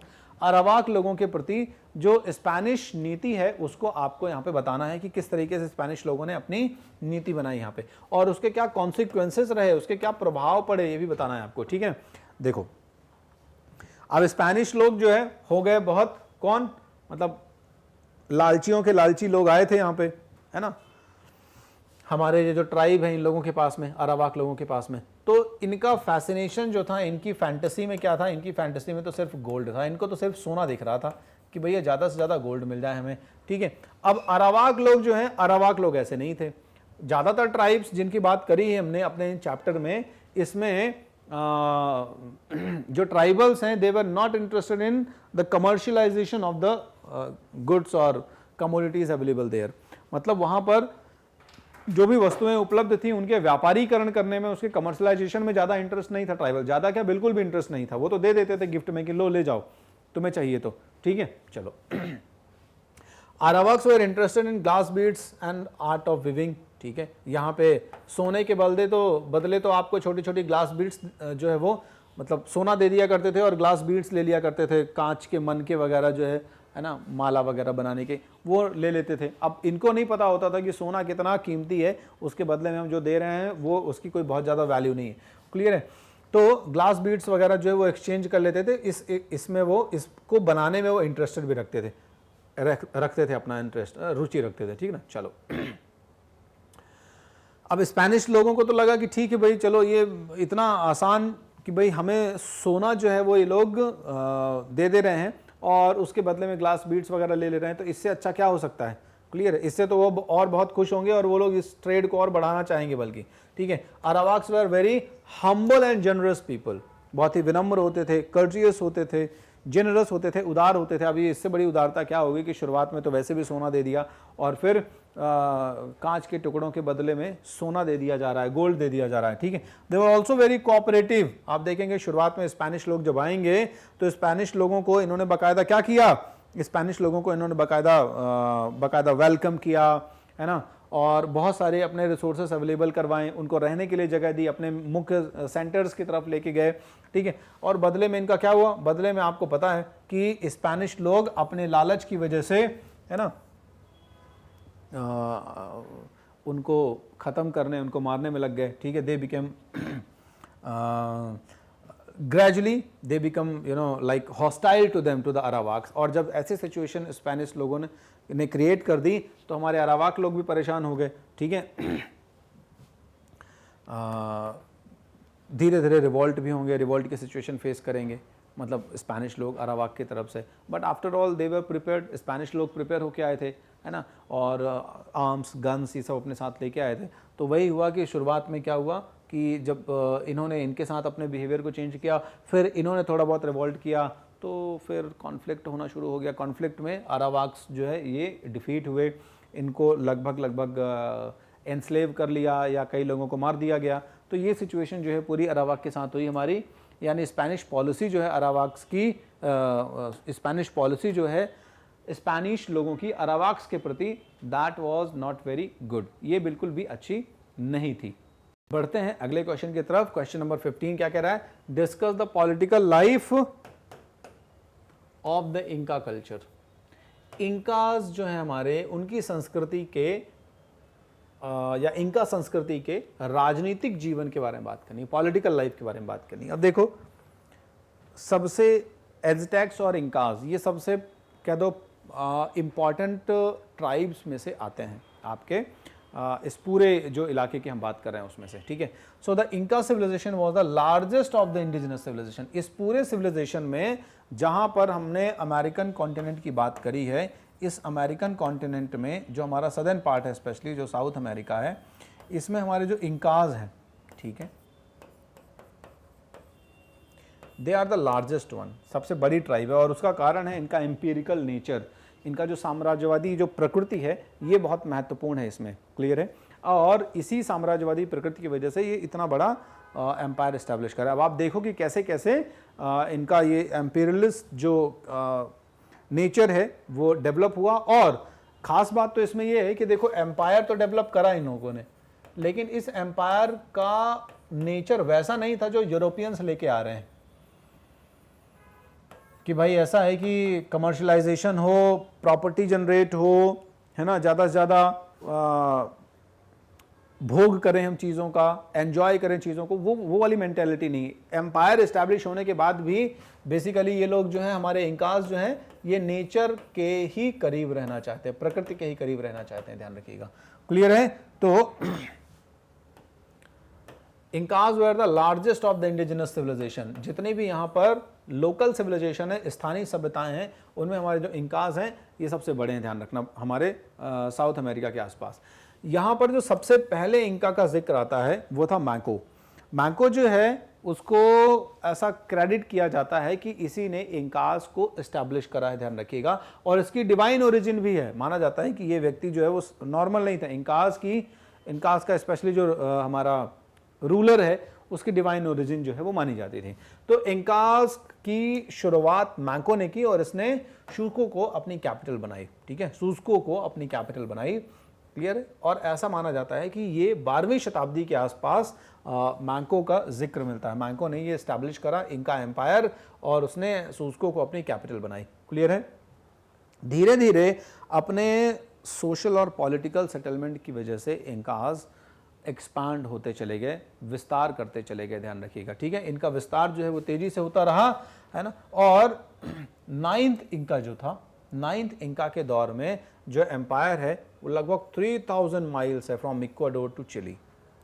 तो आप देख सकते हैं, ऐसा माना जाता है, यानी ये पूरे सारे के सारे एविडेंसेस हैं, ध्यान रखो। हिस्ट्री में जितनी भी चीज़ें आप पढ़ रहे हो ये सारी एक्सकेवेशंस के बाद कहीं ना कहीं रिकॉर्डेड की गई होंगी और वो आपके सामने आज प्रस्तुत की जा रही हैं। तो 9th इंका जो है, 9वां जो इसमें ट्राइबल हेड है, 9वां जो किंग है, 9th किंग है, उसने अपने ज़माने में सबसे ज़्यादा एक्सपांशन किया, विस्तार किया और लगभग 3000 माइल्स तक इंकास का जो एम्पायर है वो इस्टेब्लिश हो गया। और इस एम्पायर में मुख्यतः जो इस हिस्से आते थे इक्वाडोर और चिली के, मतलब इक्वाडोर से लेकर चिली तक का हिस्सा, ठीक है, ये इनके हाथ में था। The Incas ruled with a centralized administrative system. अब इनका जो एम्पायर है इसमें सेंट्रलाइज्ड एडमिनिस्ट्रेटिव सिस्टम होता था। हमने बड़े बड़े जो एम्पायर्स हैं, इन एम्पायर में सेंट्रलाइज्ड एडमिनिस्ट्रेटिव सिस्टम के बारे में पढ़ा है। हालांकि उनका विस्तार और ज़्यादा बड़ा था और उस सेंट्रलाइजेशन में बाकायदा काउंसिल और ये सारी चीज़ें होती थी। यहाँ पे भी आपको कुछ वैसा ही देखने को मिलेगा। मतलब पॉलिटिकली इंकाज काफ़ी एडवांस हैं अपनी कंटेम्प्रेरी सिविलाइजेशन के कंपैरिजन के बाद। एडवांस का मतलब उनके कंटेम्प्रेरी हैं। अगर आप बात करोगे, क्योंकि ये ट्राइब्स हैं और इन ट्राइब्स का जो डेवलपमेंट अभी 12वीं-13वीं शताब्दी में है, उसमें आप देखोगे तो ये यूरोप की तुलना में कोई बहुत कम नहीं है, कमतर नहीं है। 12वीं शताब्दी में आप यूरोप की सिचुएशन देख लो और 12वीं शताब्दी के बाद 14वीं-15वीं शताब्दी तक अगर ये यूरोपियन समुद्री यात्राओं के दौर में ना निकलते और अमेरिकन कॉन्टिनेंट्स और फिर एशिया में नहीं आते, कॉलोनाइजेशन नहीं होता, तो यूरोप तो फिर मतलब अफ्रीका की तरह उसको भी आप कह सकते थे कि यूरोप डार्क भले कॉन्टिनेंट नहीं है, लेकिन कोई बहुत ज़्यादा इकोनॉमिक पॉलिटिकल प्रोग्रेस नहीं होती वहाँ पे। वो तो आप कह सकते हैं कि उनकी इंक्विजिटिवनेस है, उनकी जो एक क्यूरियोसिटी है, जिज्ञासा है, उन्होंने उनको आगे बढ़ाया इस चीज़ में। चलो, तो यहाँ सेंट्रलाइज सिस्टम है ना। सेंट्रलाइज सिस्टम का मतलब होता है कि देखो ऐसा है कि एक होगा राजा, राजा को असिस्ट करने के लिए कुछ होंगे ग्रुप ऑफ पीपल। राजा अपने पूरे एम्पायर को डिवाइड करेगा। पहला कैपिटल, जिस कैपिटल में खुद राजा बैठा होगा और यहाँ से वो रूल करेगा। इस कैपिटल के अलावा उसका जितना भी टेरिटरी होगा उस टेरिटरी को वो बाकी छोटे छोटे प्रोविंसेस में डिवाइड कर देगा, जैसे प्रोविंस ए हो गया, प्रोविंस बी, प्रोविंस डी और प्रोविंस ई। तो इस तरह की प्रोविंसेस में वो डिवाइड करेगा। तो यहाँ पे भी आपको देखने को मिलेगा, क्लियर है कि इंकास का जो एडमिनिस्ट्रेटिव सिस्टम है वो सेंट्रलाइज होता था। The power of the state highly rested with the king, मतलब पूरे जो राज्य की शक्ति है वो राजा में निहित होती थी। राजा वॉज द सुप्रीम अथॉरिटी, राजा जो होता था वो सबसे बड़ी अथॉरिटी होता था।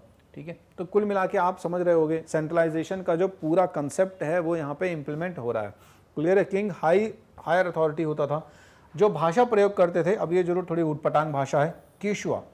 केशुआ was the language which was used, है ना, फॉर कम्युनिकेशन, नॉर्मल कम्युनिकेशन के लिए इस्तेमाल होती थी केशुआ लैंग्वेज, है ना। इतना ही आप जान लें तो पर्याप्त रहेगा कि आपके लिए मतलब लैंग्वेज कौन सी होती थी। और प्रत्येक जो ट्राइब होती थी उसको वहाँ का एक रीजनल हेड कहें या फैमिली हेड कह दें या काउंसिल ऑफ एल्डर्स कह दें, वो रूल करती थी। मतलब जैसा मैंने कहा कि ये छोटे छोटे प्रोविंसेस में डिवाइड हो गया स्टेट आगे जाके, तो अब ये जो छोटे छोटे स्टेट्स हो गए, यहाँ पर भी बहुत सारी ट्राइब्स होंगी। ठीक है, अब उन्हीं ट्राइब्स में से जो एल्डर्स होंगे, जो बड़े लोग होंगे, उनकी एक काउंसिल बनेगी, काउंसिल ऑफ एल्डर्स। ऐसा सभी में होगा, काउंसिल ऑफ एल्डर्स बी के लिए, सी के लिए, डी के लिए, ई के लिए, सबके लिए काउंसिल ऑफ एल्डर्स बनेगी और ये काउंसिल ऑफ एल्डर्स रूल करेगी, ध्यान रखिएगा। तो इस तरीके से आप देख रहे हो कि एक तरह से फ्यूडलिज्म का भी कॉन्सेप्ट हुआ और दूसरी तरफ से सेंट्रलाइजेशन का भी कॉन्सेप्ट हुआ। क्यों? क्योंकि ये सारे जो ट्राइब्स होती थी, all the tribes owed their allegiance to the ruler as a whole. मतलब इनको थोड़ी सी ऑटोनॉमी तो मिली हुई है अपने लेवल पर, बट इस ऑटोनॉमी का पर्पस सिर्फ ये है कि लोकल लेवल पर जो लॉ एंड ऑर्डर है वो बहुत अच्छे से इंप्लीमेंट हो सके और जो गिरफ्त बनी हुई है या मैं कहूँ जो पकड़ बनी हुई है, जो कंट्रोल है हमारे इंका राजा का, वो बना रहे यहाँ पे। तो ये बेसिक पर्पस होता था इसके पीछे। अब आगे देखोगे आप तो जो लोकल रूलर्स होते थे इनको कई बार अवॉइड किया जाता था। मतलब ये काउंसिल ऑफ एल्डर्स जो हो गए ये लोकल रूलर्स हो गए ना, तो इन लोकल रूलर्स को भी कई बार अवॉइड किया जाता था। उनको टाइटल्स दिए जाते थे, उनको लूट का सामान उनके साथ शेयर किया जाता था और तमाम बहुत सारी चीज़ें होती थी जो उनको दी जाती थी। क्लियर है? इनका पीपल की जो जनसंख्या है वो मोर देन 1 मिलियन, आप समझ रहे हैं कि अच्छे खासे अमाउंट में हैं ये लोग। They made ornaments, gold, silver और कॉपर के ऑर्नामेंट्स बनाना जानते थे। मतलब मेटलर्जी भी काफी लेवल पर यहाँ पे डेवलप थी। They also did immense progress in the field of medicine and surgery. मतलब एक समृद्ध समाज था, प्रकृति के साथ मिलजुल कर रहने वाले लोग, व्यापारीकरण वस्तुओं का बिल्कुल भी नहीं, एक सुदृढ़ मजबूत शासन प्रणाली हो गई, गवर्नेंस सिस्टम हो गया, मेटलर्जी डेवलप है, कल्चर डेवलप है। ठीक है, medicine and science, medicine and surgery मतलब साइंस का भी प्रॉपर एडवांसमेंट है। तो होपफुली आपको 15वां जो क्वेश्चन है उसको, मतलब जिसमें हम पॉलिटिकल लाइफ इंकास की डिस्कस कर रहे हैं, वो समझ में आ गया। तो हम आगे बढ़ते हैं।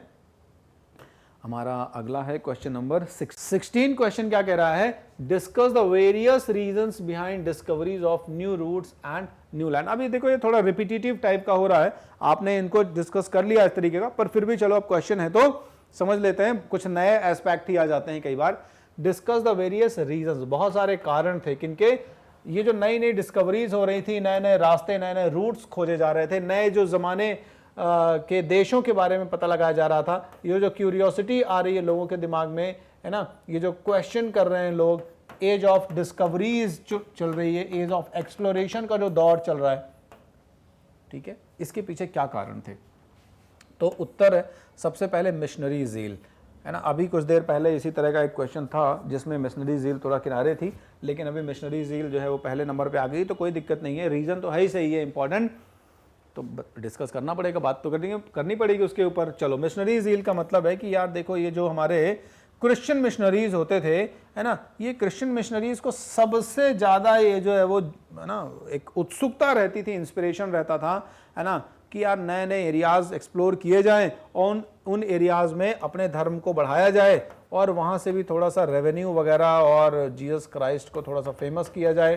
तो दो जुगाड़ जो है वो इनके हैं। अच्छा हुआ कि कुछ एरियाज मिले भी बट उतना स्प्रेड नहीं हुआ, कुछ जगह पर तो स्प्रेड हो ही गया। Christianity is, you know, the, है ना, नंबर 1 रिलीजन है ये दुनिया में, है ना, on the on the basis of the followers, है ना, फॉलोवर के बेसिस पे कहोगे तो क्रिश्चियन मिशनरीज हैं जिन्होंने भाई नए नए लोगों को भेजा कि नई नई ज़मीनें खोजो, नए नए एरियाज़ को डिस्कवर करो और उन डिस्कवर एरियाज़ में एडमिनिस्ट्रेशन भी इस्टेब्लिश करें और एडमिनिस्ट्रेशन के साथ साथ रिलीजन भी इस्टेब्लिश करें। दिमाग तो बहुत नंबर 1 क्वालिटी का लगाया। फिर है रिनेसांस, पुनर्जागरण। तो पुनर्जागरण के बाद क्या हुआ, नए एरियाज को एक्सप्लोर करने का एक क्यूरियोसिटी ही आया। क्लियर है कि मतलब हम एडवेंचर करें थोड़ा सा, तो ये एडवेंचर करने की जो मेंटालिटी थी वो पुनर्जागरण से आई, क्योंकि नए नए जो साइंटिफिक जो फिनोमिनाज बन रहे थे, ठीक है भाई, ज्योग्राफी के बारे में नई चीज़ें पता चल रही थी, पृथ्वी गोल है ये पता चल गई। अब कोलंबस के दिमाग में तो सबसे पहले यही था कि यार चलो देख के आते हैं, पृथ्वी गोल है, घूम के आओ, कहाँ तक जाते हैं, ठीक है। पहले पृथ्वी चपटी थी तो दिक्कत थी थोड़ा सा जाने में, है ना, आगे जाएंगे पता नहीं कहाँ पे एंड पॉइंट आ जाएगा, गिर जाएंगे। तो अभी तो पृथ्वी चपटी है, एक जगह से शुरू करोगे लौट के वहीं पे आओगे। पृथ्वी गोल है तो कहीं से गोल सर्किल में क्या है, पॉइंट ए से शुरू करोगे, घूम फिर के तो पॉइंट ए पे ही आओगे ना। तो ये एक थोड़ा सा एडवेंचरस दिमाग में आ गया कि चलो अब ट्राई किया जाए, है ना। तो नए नए जो साइंटिफिक अब आप कहो कि इन्वेंशंस कह दो या इन्वेंशन के साथ साथ में डिस्कवरीज कह दो, नए नए साइंटिफिक आउटलुक्स जो आ रहे थे, जैसे कोपरनिकस ने कहा, गैलीलियो ने बहुत कुछ चीज़ें क्लियर करी जो हमारे क्रिश्चियन रिलीजन के पुराने जो बाइबल की बातें थी उनसे बहुत डिफरेंट थी। तो उनको अब इनको फील करना था, उनको अब ये अपने एडवेंचर्स के थ्रू क्या करना था, समझना था। क्लियर है। इसके अलावा नेविगेशन टेक्निक्स वगैरह तो आ ही रही हैं, आपको भी पता है, रेनेसांस वगैरह की वजह से साइंटिफिक एडवांसमेंट और हुए, नेविगेशन की टेक्निक्स आई। अब नेविगेशन की टेक्निक से डायरेक्शन प्राप्त करना आसान हो गया था, तो उन्होंने भी हेल्प करा। ठीक है, मरीनर्स कंपास, ये जैसे कि हम बात कर रहे थे, तो मरीनर्स कंपास जो है, अब ये जो सेलर्स होते थे, नाविक होते थे, इनको ज़्यादा कॉन्फिडेंस देता था, क्योंकि ये बहुत आसान होता था उनके लिए मैग्नेट अर्थ का जो मैग्नेटिक फील्ड है उसका इस्तेमाल करके डायरेक्शंस को देखना, है ना। अब उससे ये होता था कि अपना रास्ता कभी ये नहीं खोजेंगे, क्लियर नहीं खोएंगे खोजेंगे तो है, तो नहीं खोएंगे अपना रास्ता, और रास्ता नहीं खोएंगे तो डेस्टिनेशन पे पहुंचेंगे। हाँ, बात अलग है कि कई बार एक्सट्रीम कंडीशंस होती, तूफान उफान आ गया, अब वो शिप जो है पहले कहाँ जा रहा था, अभी कहाँ, कितने बार वो 2-3 बार घूम गया, पूरब पश्चिम उत्तर दक्षिण, अभी कहाँ उसकी लोकेशन है, तो ये वो अलग सिचुएशन है। अदरवाइज छोटा मोटा बैड कंडीशन का है वेदर या छोटे मोटे प्रॉब्लम्स हैं, उस दौरान भी ये मैनेज कर लेते थे और इस कंपास से यात्रा को अपने कंटिन्यू रखते थे। क्रेज फॉर ट्रेड और व्यापार तो आपको पता ही है ना, कि अब यहाँ पर क्या हुआ, व्हेन टर्की वाज कैप्चर्ड, ठीक है, मतलब जब आपका तुर्क लोग जो हैं, ठीक है, व्हेन तुर्क्स, जब तुर्क लोगों ने कॉन्स्टेंटिनोपल पर अधिकार कर लिया, है ना, ये आपके ओटोमन साम्राज्य की बात हो रही है, तो तुर्कों ने जब आपके कॉन्स्टेंटिनोपल पर अधिकार कर लिया, तो जो पुराना ट्रेड रूट है ना, वो उतना अब प्रभावी नहीं रहा। क्लियर है। और अब इन लोगों को नए ट्रेड रूट को खोजना था जिससे पूर्व के साथ में अपने व्यापारिक संबंध वापस से स्थापित कर पाए। ठीक है, अब वो अलग कहानी है कि ऑटोमन्स ने कैसे इस एरिया को, मतलब आप कह दें कि उसकी जो रिलेवेंसी थी, इंपॉर्टेंस थी ट्रेड रूट के तौर पर, उसको खो दिया, है ना, तो वो बात करेंगे फिर कभी, क्योंकि अब वो रिलेवेंट नहीं रहेगा यहाँ पे। चलो, क्वेश्चन 7 क्या कह रहा है, 17 क्या कह रहा है, there was a huge growth of commerce and trade in Europe. ठीक है, यूरोप में जो व्यापार और वाणिज्य की प्रगति रही, ठीक है, उसके परिणाम क्या निकले, उसके रिजल्ट क्या निकले। ठीक है, तो अगला जो पूरा चैप्टर, आप अगला जो सेक्शन, लास्ट चैप्टर या लास्ट जो थीम डिस्कस करोगे ग्रेड 11 की, वो पूरा यही बखान करने वाला है कि ये जो ग्रोथ और कॉमर्स, जो कॉमर्स और ट्रेड की ग्रोथ हुई यूरोप में, उसके क्या रिजल्ट रहे। ठीक है, चलो सबसे पहला क्या कि नई नई डिस्कवरीज से यूरोपियंस को नए नए क्षेत्रों में अपना राजनीतिक जो सत्ता है, अपना जो पॉलिटिकल लीडरशिप है, वो एस्टैब्लिश करने का मौका मिला। ठीक है, और इन जगहों को उन्होंने अपनी कॉलोनी बना ली। कॉलोनी का मतलब एक ऐसी टेरिटरी, एक ऐसा क्षेत्र जिसको अब यूरोपियन कंट्रीज जो हैं एक रॉ मटेरियल के सप्लायर के तौर पर इस्तेमाल कर सकती थी। क्लियर है। तो कॉलोनीज अपने उपनिवेश के तौर पर डेवलप करा इन जगहों को, जिन जगहों को खोजा इन लोगों ने। क्लियर है। और इनके मार्केट को इस्तेमाल करा। जैसे भारत की बात करूं मैं, ठीक है, तो इंडिया का मार्केट जो है वो शुरुआत में इंडिया के मार्केट से कॉटन लेके जा रहे हैं, जिसको आगे आप पढ़ोगे अभी। कॉटन लेके जा रहे थे, कॉटन से कपड़ा बना था, कपड़ा भी लेके जाते थे लेकिन कॉटन ज़्यादा लेके जाते थे, फिर वहाँ कॉटन प्रोसेस होता था, उनके हिसाब से कपड़ा बनता था। यूरोप में उसकी अच्छी खासी डिमांड हो गई।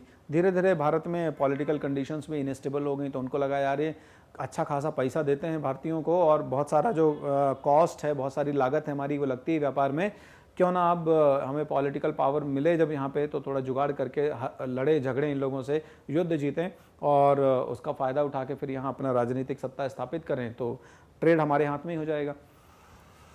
तो आपको भी पता है बंगाल से फिर कहानी शुरू हुई, सिराजुद्दौला को डिफीट करा इन लोगों ने, सिराजुद्दौला को डिफीट करके जो बंगाल, बिहार, उड़ीसा की जो दीवानी है वो हासिल करी, और इस तरीके से बंगाल से ईस्ट इंडिया कंपनी का जो पॉलिटिकल जर्नी है वो शुरू हो गया।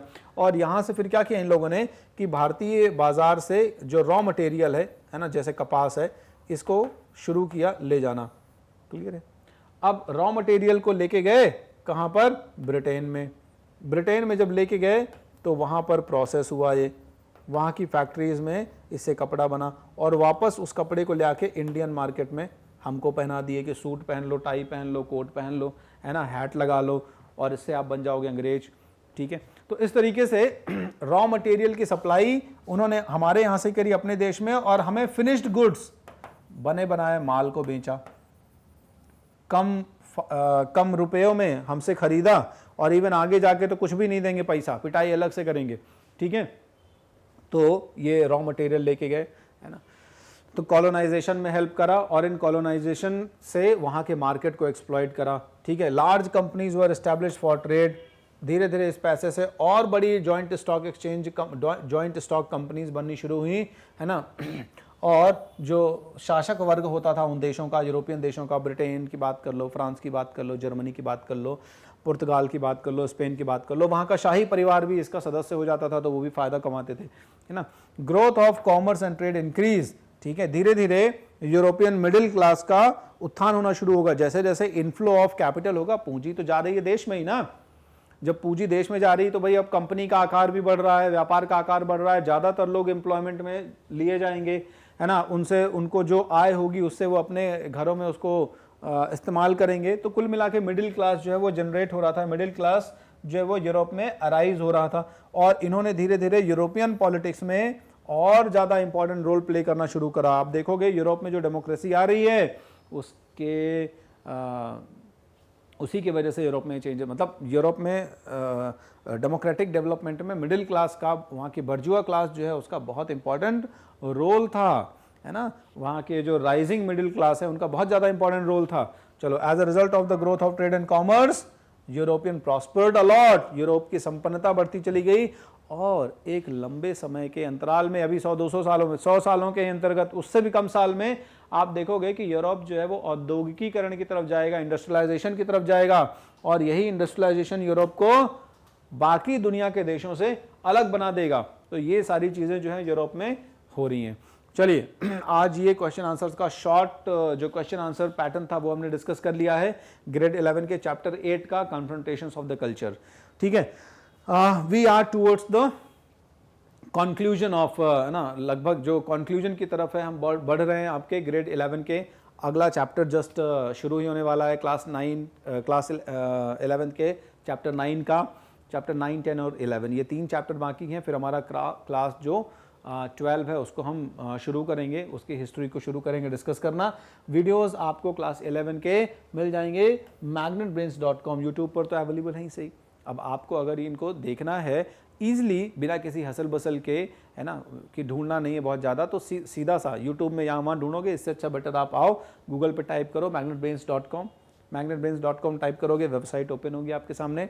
आप देख रहे हैं यहाँ पे बहुत सारे आपको क्या दिख रहे हैं, क्लासेस दिख रहे हैं, क्लासेस 12th 11th और ये सब जैसे ही दिखेगा, इसमें सब क्लास 11th का वीडियो चाहिए तो क्लास 11 को टिक करोगे। बैकग्राउंड में आपको बहुत सारे फैकल्टी मेंबर्स दिख जाएंगे, वो अपने अपने सब्जेक्ट के साथ यहाँ पे दिखेंगे। इसको स्क्रॉल करोगे, क्लास 11th आ जाएगा। ठीक है, जब क्लास 11th स्क्रॉल करोगे और पर्टिकुलर मिलेगा क्लास 11, तो वहाँ पे ऐसा class 11th history video tutorial इस तरह से आपको लिखा हुआ मिल जाएगा। वहाँ पे आप देखोगे तो नीचे टॉपिक्स की लिस्ट रहेगी। अब यहाँ पे अभी आप देख रहे हो सिलेबस ओवरव्यू और पहला सेक्शन, ऐसे ही तमाम सेक्शन है, टॉपिक्स है, सब टॉपिक्स हैं। आपको जो भी चैप्टर पढ़ना है उस टॉपिक या उस चैप्टर पे क्लिक करोगे, जैसे क्लिक करोगे वो वीडियो प्ले होना शुरू हो जाएगा। तो इस तरीके से आपको सारे वीडियोस एक जगह पर ऑर्गेनाइज्ड वे में मिल जाएंगे, जहां से आप फ्री उनको एक्सेस कर सकते हो, अपने नॉलेज को एनहांस कर सकते हो, एड ऑन कर सकते हो, अपनी एकेडमिक पढ़ाई को आगे बढ़ा सकते हो। तो बने रहो मैग्नेट ब्रेन्स के साथ। Thank you.